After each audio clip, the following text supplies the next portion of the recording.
Olá, queridos alunos, eu sou Sérgio Pires, instrutor do curso de Eletricistas do grau profissionalizante. Estamos hoje aqui para conversarmos um pouquinho sobre condutores de energia. Sabemos que no universo de condutores a variedade é muito grande. Hoje vamos direcionar especificamente para os condutores utilizados nas instalações elétricas prediais. Vamos lá.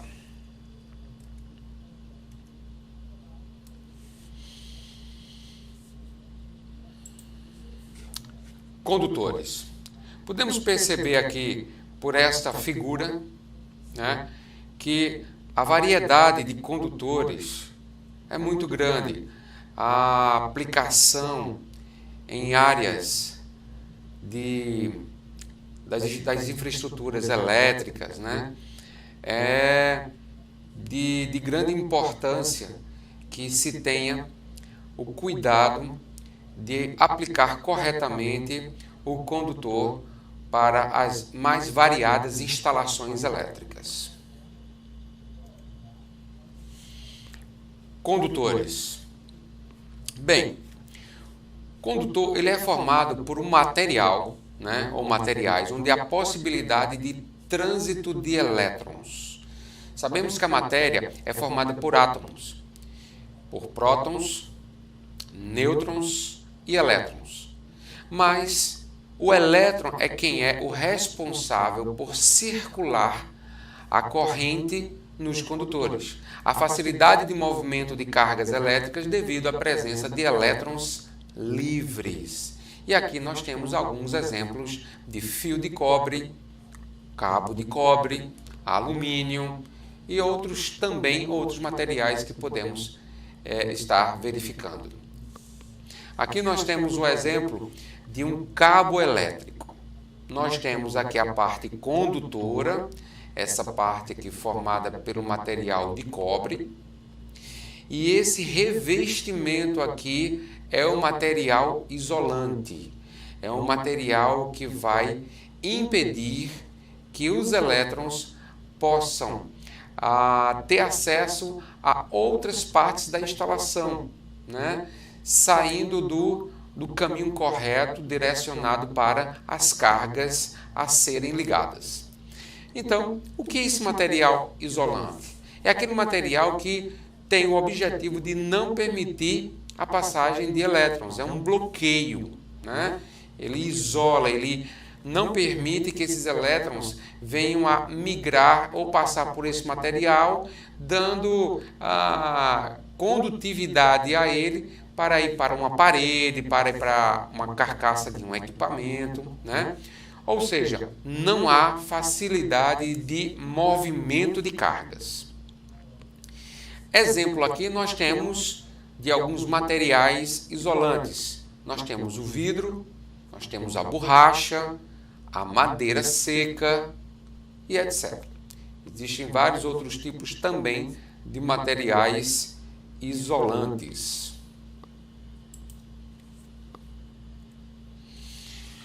Os metais são bons condutores de corrente elétrica. Isso já é percebido, já é notório nas instalações elétricas. Mas sabemos também que entre esses metais, esses tipos de condutores podem apresentar melhor qualidade, ou seja, alguns são melhores condutores que outros.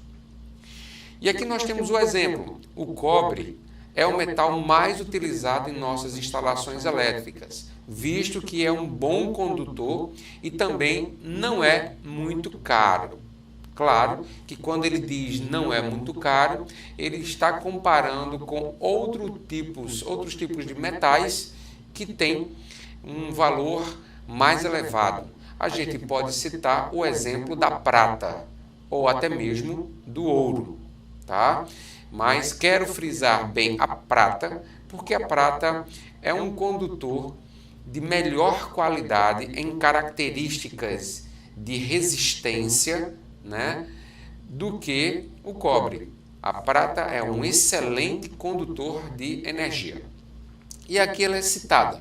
A prata é considerada melhor condutora que o cobre, enquanto que o chumbo, que também é um metal, é o pior dos condutores de corrente elétrica.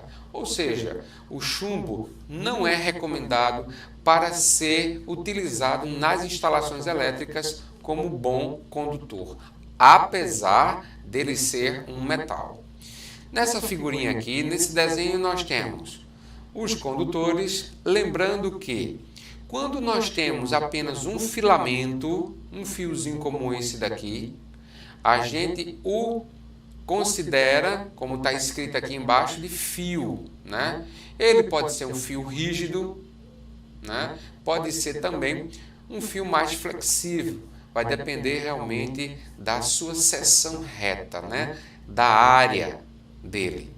Mas temos também o cabo. O cabo é quando nós temos pequenos fios de bitola bem reduzida, deixando este cabo bastante flexível.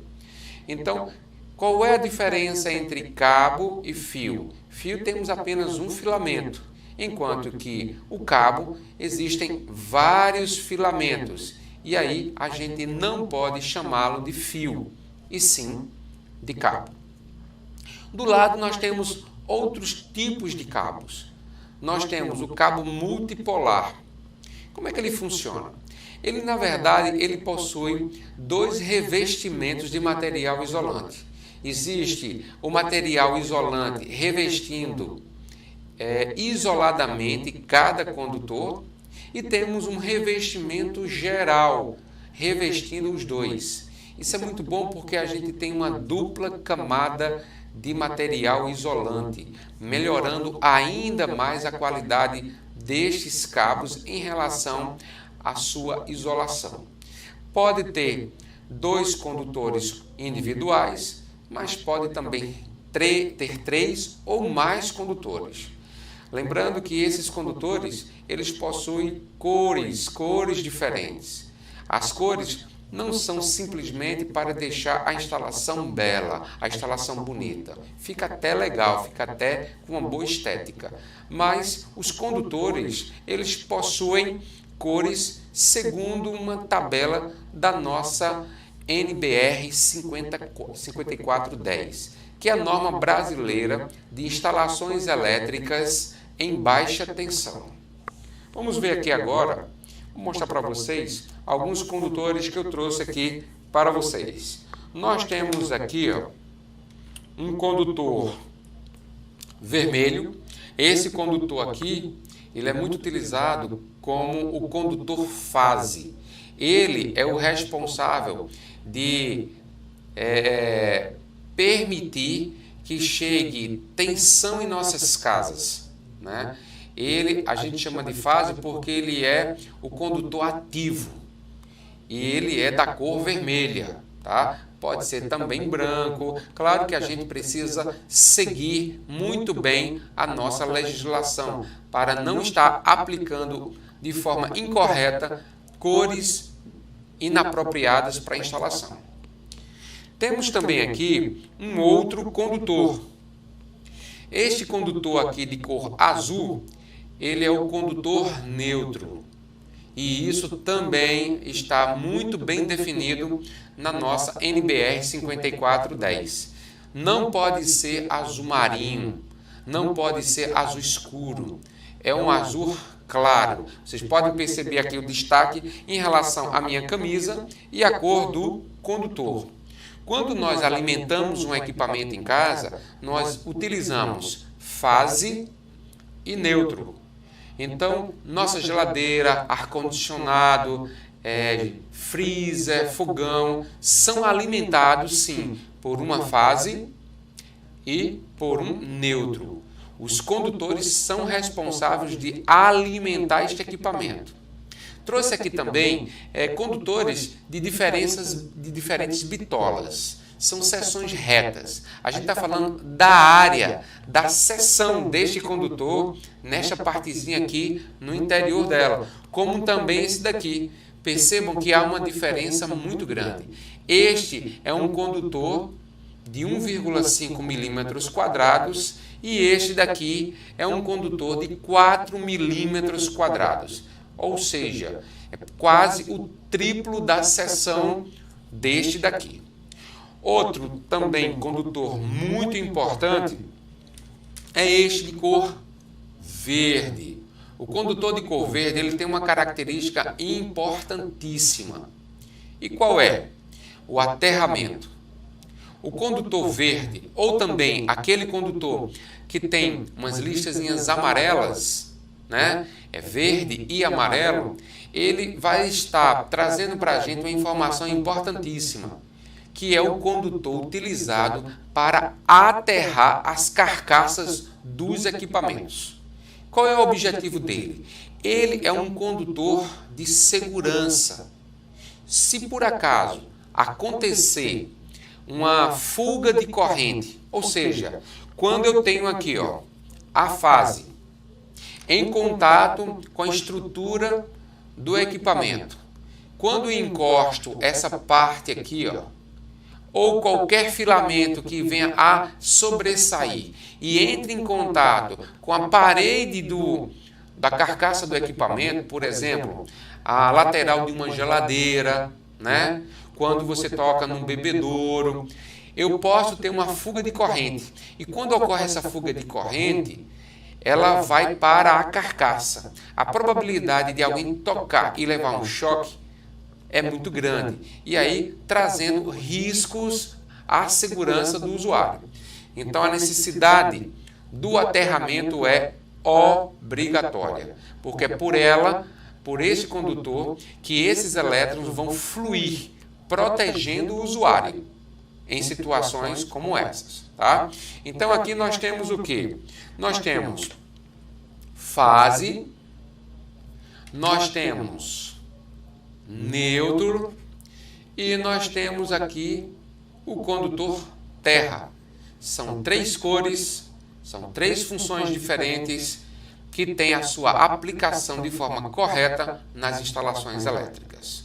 Tá ok? Um outro condutor também, que é de outra cor, é o condutor de cor preta. O condutor de cor preta, né, ele é um material, um condutor muito utilizado no retorno.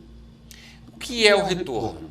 Imagine assim, quando eu aplico a fase, que é este condutor, que manda tensão para uma lâmpada, ele passa pelo interruptor. E aí, quando ele chega no interruptor e sai do interruptor, qual é o condutor recomendado pela nossa norma? O preto.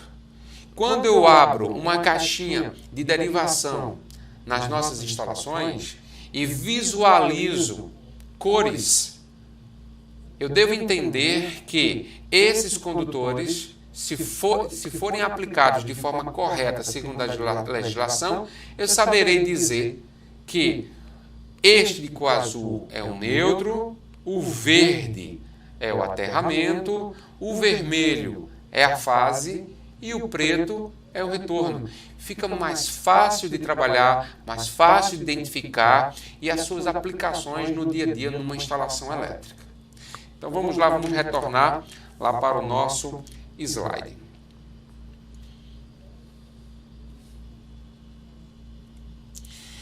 Aqui nós temos alguns conceitos que precisamos entender um pouquinho para a gente saber qual é a função dos condutores, como ele se comporta, como ele funciona.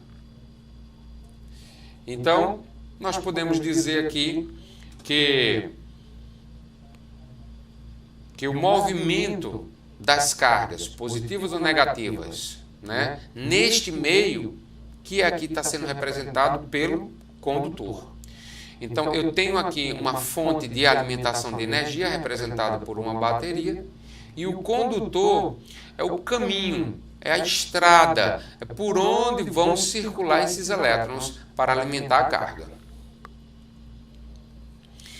Para que ocorra corrente elétrica aceitável, o material condutor deve permitir grande mobilidade de portadores de cargas.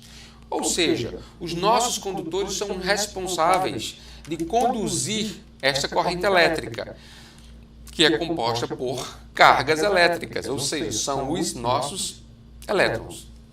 Mas como ocorre esse movimento? Vamos ver aqui um exemplo. Nós temos aqui um sólido A, um sólido B. Cargas diferentes, potenciais diferentes. A gente chama de potenciais diferentes de diferença de potencial, a famosa DDP. Então, quando há uma diferença de potencial, a gente entende que um está com um maior potencial do que o outro, pode ocorrer a migração. Para migrar elétrons de um lado para o outro, eu preciso abrir um caminho, ter um acesso. E como nós fazemos isso? Nós utilizamos aqui um condutor. Então, eles vão migrar de um ponto para o outro. Sabemos que são os elétrons que se deslocam, mas a gente sabe também, por convenção, que o lado de maior potencial migra para o lado de menor potencial. Quando os potenciais de VA e VB, ou seja, dos corpos A e B, tornam-se iguais, cessa a corrente elétrica através do fio. Correntes transitórias. A corrente elétrica é causada por uma diferença de potencial, como eu havia falado, é a DDP, ou tensão elétrica, que tende a cessar quando essa diferença é nula. Nós temos um exemplo muito simples do dia a dia. Se nós pegarmos um controle remoto de uma televisão, por exemplo, e a gente percebe que parou de funcionar, muito provavelmente foi porque as baterias ou as pilhas desse controle remoto, elas tenderam a se anular. Ou seja, não existe mais essa diferença de potencial, ou essa diferença de potencial ela é tão pequena que não vai permitir que esse controle remoto volte a funcionar. Então, se recomenda a troca destas pilhas ou pegar essas baterias, se forem recarregáveis, colocar num carregador e reabastecer ela, carregá-la novamente e devolvê-las ao controle remoto. Aqui nós temos o exemplo de que qual a unidade que nós falamos numa diferença de potencial, que nós chamamos de tensão elétrica.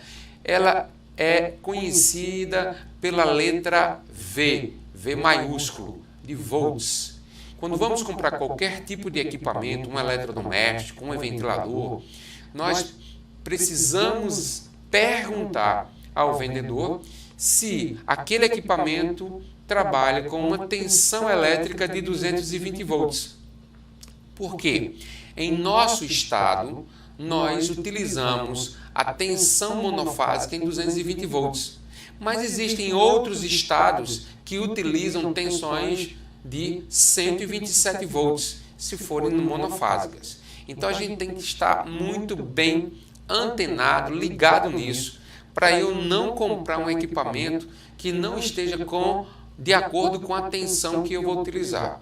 Eu posso ter uma falha ou uma falta de desempenho desse equipamento, se a tensão for menor, ou eu posso danificar, provocando uma corrente excessiva, superaquecendo este equipamento, vindo ao que a gente chama aí, um termo muito utilizado pelos eletricistas, por nós eletricistas, que é a queima do equipamento.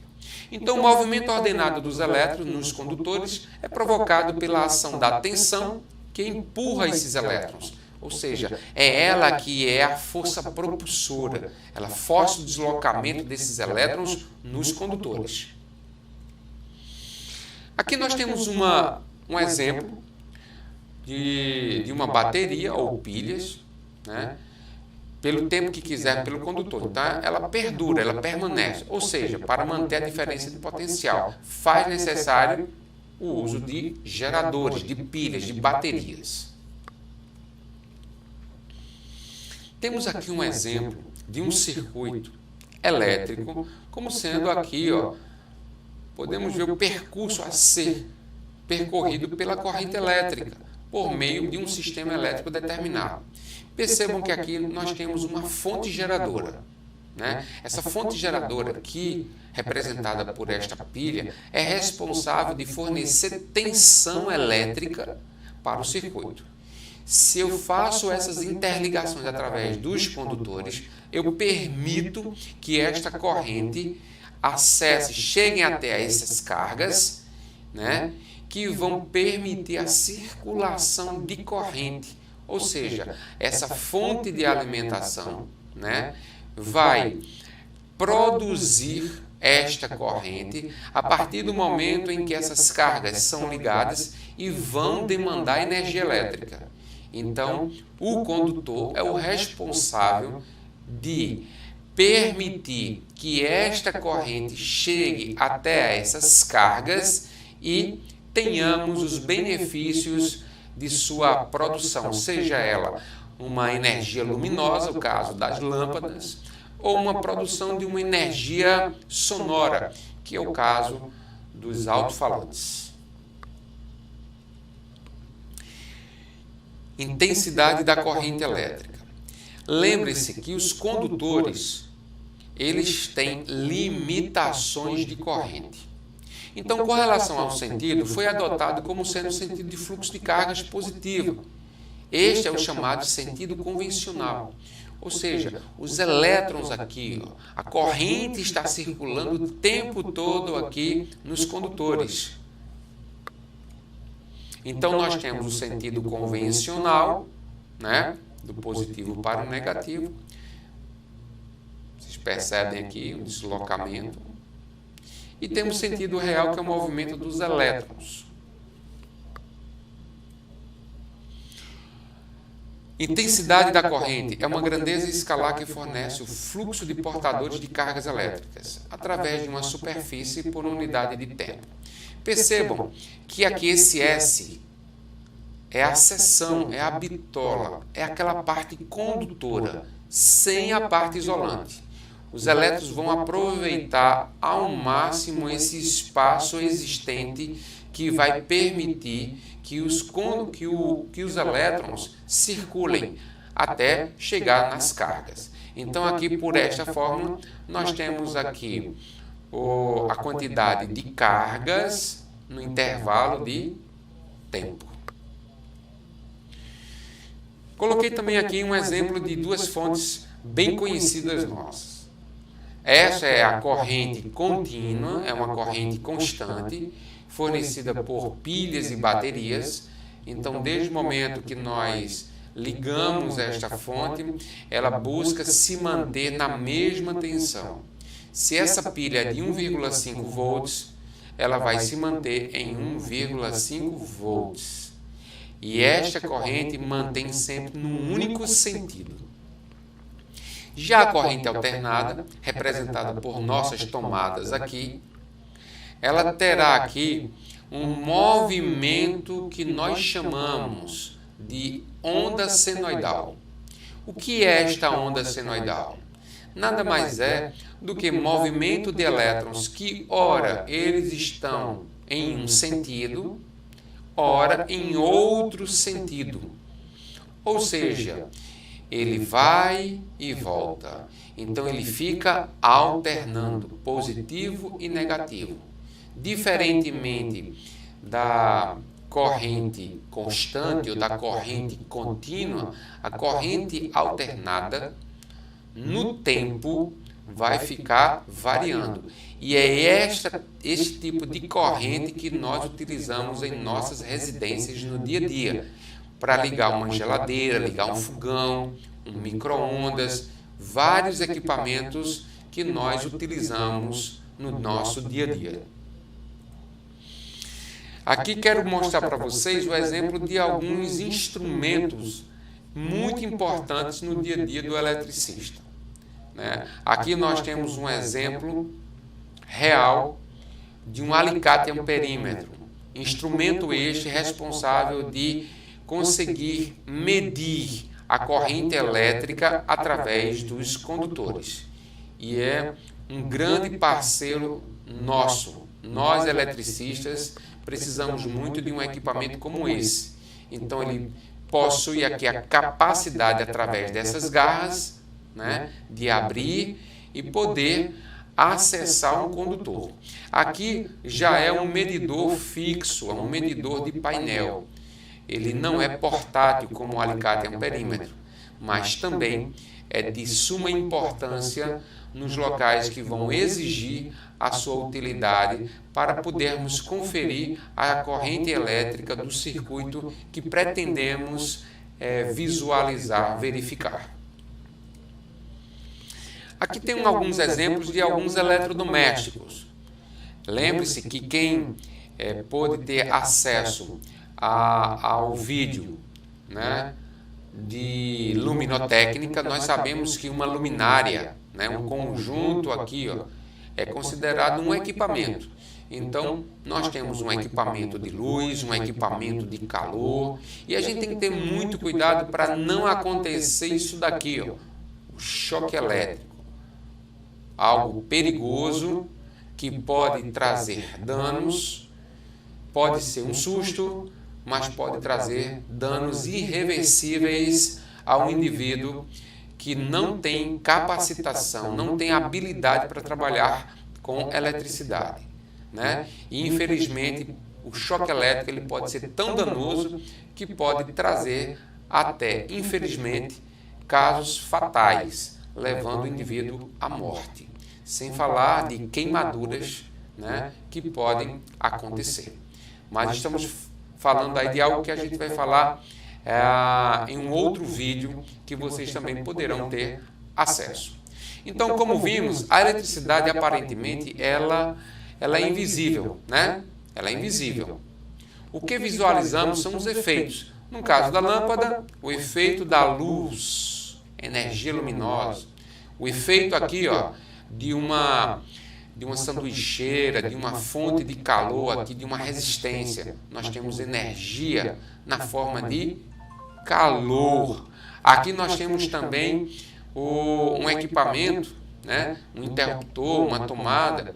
Infelizmente aqui a pessoa vai perceber a presença da energia elétrica de uma maneira ruim, que ela vai perceber no seu próprio corpo o efeito, né, da energia elétrica. Tá? Então, essa não é uma forma legal de perceber a energia elétrica. Na prática, tendo a corrente elétrica, a lâmpada se acende com uma determinada intensidade e esse efeito pode ser classificado como potência. Então, com essa formulazinha aqui, nós podemos classificar como produto da tensão pela corrente. Eu pego aqui, ó, os 220 volts, né, de um equipamento, multiplico aqui, ó, pela corrente elétrica e aí eu consigo encontrar a potência dos meus equipamentos. Na prática, tendo a corrente elétrica, a lâmpada se acende com uma determinada intensidade, luz e calor. Esse efeito pode ser classificado como potência. Logo, classifica a potência elétrica como o trabalho, todo o trabalho realizado por uma determinada corrente em um intervalo específico de tempo. Então, a energia elétrica, ela realiza trabalho através dos equipamentos. Mas a resistência elétrica representa a dificuldade que os portadores de carga encontram para se movimentarem através de um meio condutor. O que isso quer dizer? Isso quer dizer que os condutores, por melhores que eles sejam, por mais facilidades que eles venham a ter na condução, na passagem da corrente, eles possuem uma resistência elétrica mínima. Então, quanto maior a mobilidade dos portadores de carga, menor a resistência elétrica do condutor. E aí nós temos uma tabelinha que pode até nos esclarecer melhor os melhores condutores para as nossas instalações. Fisicamente, o deslocamento de uma carga no condutor produz uma grande vibração entre os átomos. Constitui um material condutor produzindo aquecimento. Então, todo condutor que percorre, né, que é percorrido por uma corrente, ele vai produzir um determinado aquecimento. A energia elétrica é assim transformada em calor.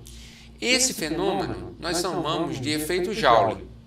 À medida que a temperatura do condutor aumenta também a transmissão de calor para o ambiente. Isso realmente nós evidenciamos nas nossas instalações.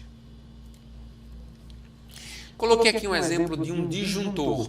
O disjuntor é um dispositivo de proteção parceiro das instalações elétricas para proteger com relação à sobrecarga e curto-circuito.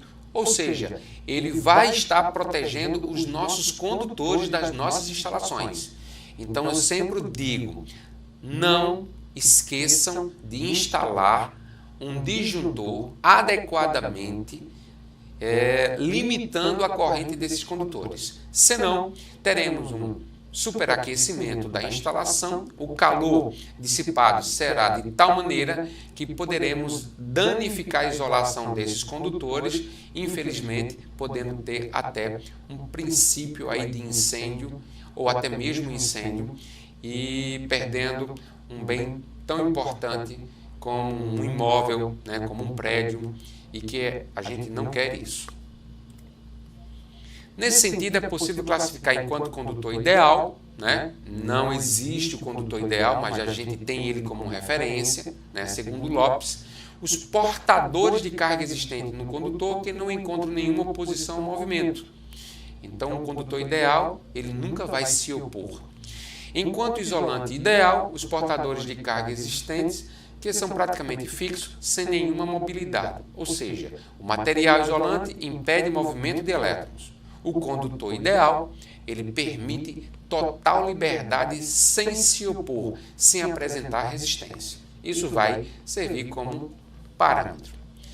Aqui nós temos a segunda lei de Ohm, é só mesmo para a gente poder entender que os condutores ele têm uma seção, eles têm um comprimento, né? Perceba aqui que eles têm um comprimento, e é importantíssimo que a gente saiba que tipo de material é este condutor. Quanto maior a seção, mais facilidade eu terei na circulação de elétrons. Quanto maior for o seu comprimento, maior vai ser essa dificuldade. Então, vamos parar para pensar um pouquinho. Quando eu aumento a seção e procuro reduzir ao máximo o comprimento deste condutor, eu estou facilitando a condução da corrente elétrica. E se esse material for de excelente qualidade, como a prata, aumenta ainda mais essa qualidade na condução da energia. Então aqui nós temos uma tabelinha que mostra alguns materiais, né, começando pelos que apresentam menor resistência ôhmica nos condutores, ou seja, são excelentes condutores, começando aqui pela prata, pelo cobre, pelo ouro, pelo alumínio. Esses 4 primeiros condutores aqui, eles têm uma representação muito interessante e importante para instalações elétricas com relação à resistência ôhmica.